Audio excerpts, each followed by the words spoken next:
I remember feeling satisfied with my life, earning a solid income and managing everything well, until one day when I was blindsided.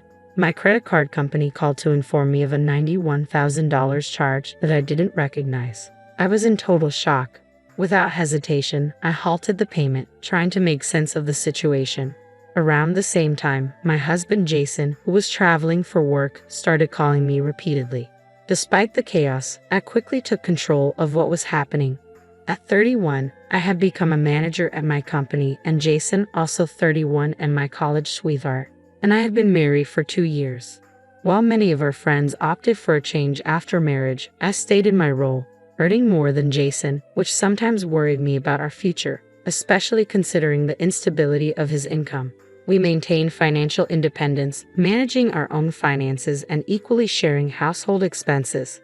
This arrangement allowed me the freedom to spend my leftover income as I saw fit, and for the most part, it worked well since we were both working, and our life together felt smooth. However, recently, while on a train ride home, I realized I might have overspent. I glanced at a debit alert on my phone and considered checking for any unused subscriptions still charging me. But the thought quickly faded as I struggled to remember the password to my credit card portal. Getting motivated to deal with it was tough, and reaching the help center was a challenge. Their hours, 8 a.m. to 6 p.m. on weekdays, conveniently clashed with my work schedule. Even during lunch hours, long wait times only added to my frustration. Still, I comforted myself with the thought that if there was a major issue, like a charge over $40,000, the call center would reach out to me. This trust in the system made me somewhat complacent about taking action myself. Meanwhile, online shopping became my temporary escape from these mounting concerns. When I opened a recent package, a brief rush of excitement filled me, but it quickly faded the moment I entered our living room. The sight of socks scattered on the floor, empty cans on the table, and a random phone and sweater carelessly tossed on the couch instantly shifted my mood. There was Jason, lounging in his sweatshirt, seemingly oblivious to the mess. His habit of leaving things around the house often felt like he was contributing to the chaos. I snapped a picture of the couch with my phone and half-jokingly and half-exasperated said, "Hey, socks and empty cans. This is what I come home to. It's not that hard to clean up or even make dinner if you're home before me." His response was cool and dismissive. "If you get home early, why don't you clean the house? Don't be so mad about it." The comment stung, and I felt my frustration rise. "I'm tired too when I get home," I retorted, trying to keep my tone light yet firm.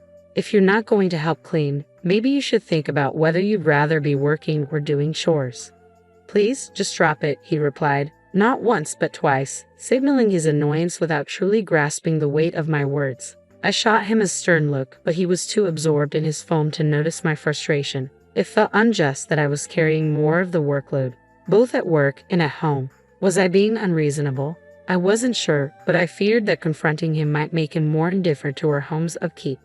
To my surprise, something shifted after our exchange.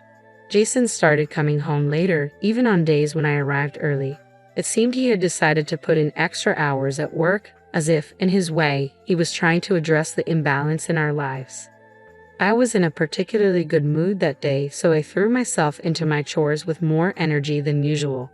Jason had been swamped with work lately, which meant that housekeeping duties had mostly fallen on me. I hadn't thought much about it until I found myself cleaning his room, which he hadn't tidied up in a while. As I entered, the scene was exactly as I expected. Empty bottles and cans scattered across the floor, even on the bed. Amid the clutter, something caught my eye. A package, elegantly wrapped in gift paper, lying inconspicuously on the floor. I stepped closer and immediately recognized the branding. It was from my favorite store. A flicker of excitement ran through me. My birthday was just around the corner, and I couldn't help but wonder, could this be a surprise gift from Jason? Despite my curiosity, I decided to respect the surprise, pretending I hadn't seen anything and leaving the package untouched. However, the gift never appeared. My birthday came and went, and as the day wore on, I casually asked Jason, "Do you know what today is?" "Oh right, it's your birthday," he replied nonchalantly. "Did you forget?" I pressed, hoping for a hint of the surprise I had seen earlier. "No, I remember," he responded, barely looking up. "Aren't you happy with what I gave you last year?" You know, you're old enough not to need constant surprises." His words, delivered so casually, stung. He turned and went back to his room, leaving me confused and hurt. That mysterious box had sparked a glimmer of hope, but now it just left me feeling uneasy. Then, just when I thought things couldn't get stranger, he dropped a bombshell. "I've got to go on a work trip abroad next week." "A business trip to another country?" I repeated incredulously. "Since when does your job involve international travel? You've never even been on a business trip outside the state." He shrugged. "They just gave me this assignment." The whole situation felt off. What was really going on? I had been feeling pretty accomplished lately, convinced I deserved some recognition, but now I couldn't shake the feeling that something was amiss. "You should trust me," Jason had said, but those words felt hollow after what I'd found. The day he left for his so-called business trip, I couldn't ignore the nagging feeling in my gut. After waving him off early in the morning, my curiosity got the better of me. I went back to his room and searched under the bed where I had seen the box. It was gone. Doubt crept in. This wasn't just a regular business trip, was it? The thought gnawed at me as I dragged myself to work. I could barely focus, my mind replaying the recent events over and over. "Hey, are you okay? You seem a little off today," a coworker asked. "Oh yeah, I just didn't get enough sleep," I lied, brushing it off with a half-hearted excuse. Just then, my phone vibrated sharply. A strange number flashed on the screen. I typically ignored calls like this, but something inside me urged me to pick up this time.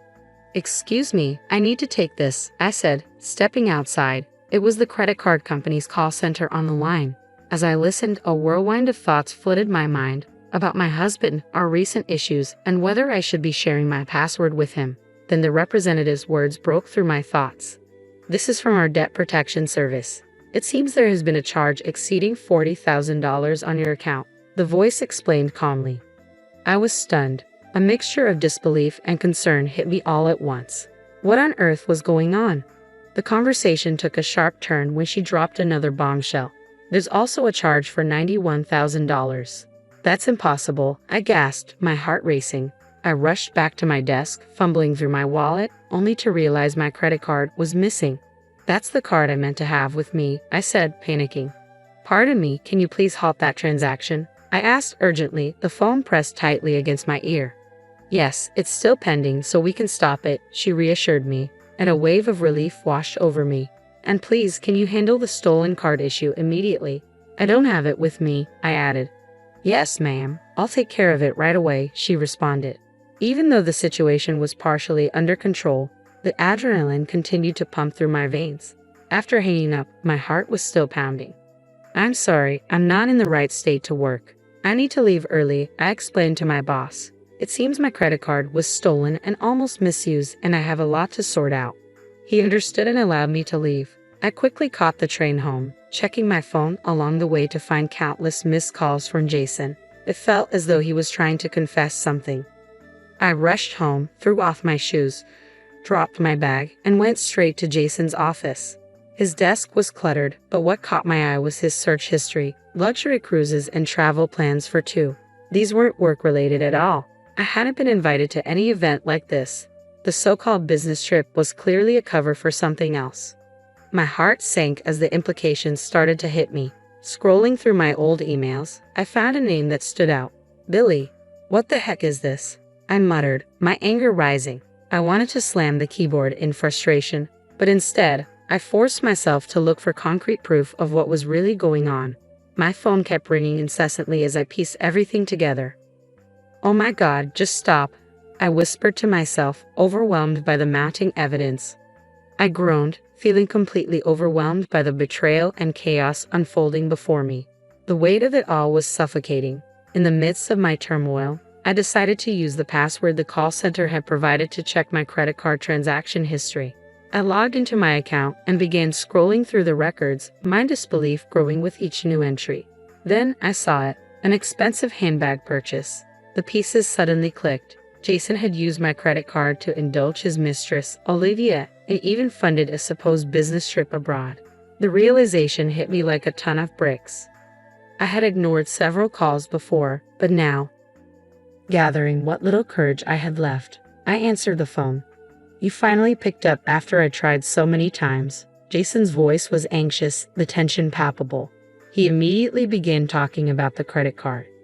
Who's the card for? I asked, my tone sharp. He hesitated before replying. You mean, whose card? Well, it's easier to use a card than cash abroad, especially on work trips. Work trips? Or do you mean the luxury cruise and the getaway with Olivia? I shot back, my voice steady but cutting. He tried to deflect. Why are you asking about the cruise? That was for business entertainment, a fun time. And the designer bag? I pressed. Was Olivia happy with it? Are you seriously trying to justify this by pretending you don't know what's going on? I said, the pain in my voice now unmistakable. Jason faltered. The reality of the confrontation was sinking in. I understand, he repeated, his voice desperate as he scrambled for excuses. I know everything, I stated clearly. You tried to spend $91,000 on a luxury cruise and a vacation package for couples. You've been using my credit card to lavish Olivia with gifts.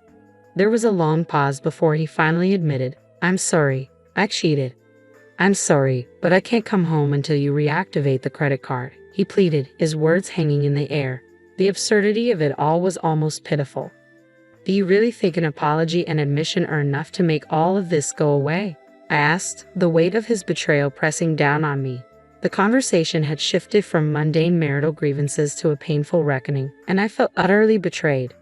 Please spend the rest of your life at your resort, I told him coldly before hanging up the phone, my hand trembling. Almost immediately, my phone started buzzing nonstop. The incessant ringing drove me to the edge, and in a moment of desperation, I turned the device off, seeking escape from the noise. Soon after, an email notification popped up. It was from Jason's travel agent. His return flight was scheduled for noon, 5 days later. I seized this window of opportunity to take control of my life, determined to resolve everything before my husband set foot back home. The day after, I began clearing out all of his belongings from our house, taking the first step in reclaiming my space. On the second day, I gathered the courage to tell my in-laws everything that had transpired, showing them the undeniable proof of his infidelity and the way he had squandered our finances. They were shocked, deeply apologetic, and by the end of our conversation, they pledged their support for my divorce, promising I would receive $2 million in alimony and vowing to recover the funds he had recklessly spent. As the day of his return drew near, I received an early evening call from my in-laws. They confirmed that the divorce papers had been filed. Surprisingly, my soon-to-be ex-husband had only taken a credit card with him, leaving our finances untouched. However, the woman he had been with had given him $91,000. Furious at the turn of events, she had already changed her flight, leaving for Singapore before him, without his knowledge. I wondered why she hadn't just taken his ticket and visa, leaving him stranded. As I mulled this over, my in-laws informed me that when my ex-husband returned to Singapore, he found the house empty and his connection to me severed. His calls went straight to voicemail. In a last-ditch effort, he sought refuge at my in-laws' house, where he faced the consequences of his actions. The final step was filing the divorce papers, but things didn't end there. The woman he had been seeing demanded that he repay the $91,000 she had given him. I learned from my in-laws that once he repaid the money, strict conditions were imposed on him. He was practically under house arrest with a 15-hour curfew and every move monitored by his own family to ensure he paid off his debts. Meanwhile, I took legal action of my own. With help from my in-laws, I filed a $115,000 claim against the woman involved in the affair. Gathering all the necessary information, I went after her financially. When the claim went through, it felt like the last piece of this painful puzzle had finally fallen into place. It had been a long, exhausting process, but when it was settled, I felt a sense of closure. The legal matters were resolved, and it was time for me to focus on moving forward. The next day, when I returned to work, my colleagues and bosses greeted me with unexpected warmth and concern. Word of my situation had spread, and their kindness was overwhelming. "Are you okay? If you want to talk about anything, I'm here," one of my colleagues offered gently. It was comforting to know I wasn't alone. I smiled gratefully and replied, "Thank you. I'm doing all right, just trying to get back into the swing of things. Maybe we can grab a drink after work. I'd appreciate the company." Making plans and looking forward to simple pleasures felt good. Later that evening, we gathered at a local bar. The camaraderie was soothing. We shared stories and laughs, and although the shadow of recent events lingered, it was softened by the warmth of friendly faces. As I sipped my beer, the bitterness of the past few months seemed to melt away, just a little, with each sip. I poured my heart out about everything that had happened, and my colleagues listened empathetically. I'm just looking forward to putting all of this behind me, I confess. As the evening wound down, I added, I think I'm ready to move forward, to focus on the positives that the future holds. They raised their glasses in a silent acknowledgement of my resilience. To new beginnings, they echoed. As I left the bar that night, a sense of closure mingled with newfound hope. The support of my work community had buoyed my spirits, and I felt deeply appreciative of their presence in my life. It was a reminder that even in the aftermath of betrayal and heartache, the kindness of others could light the way forward.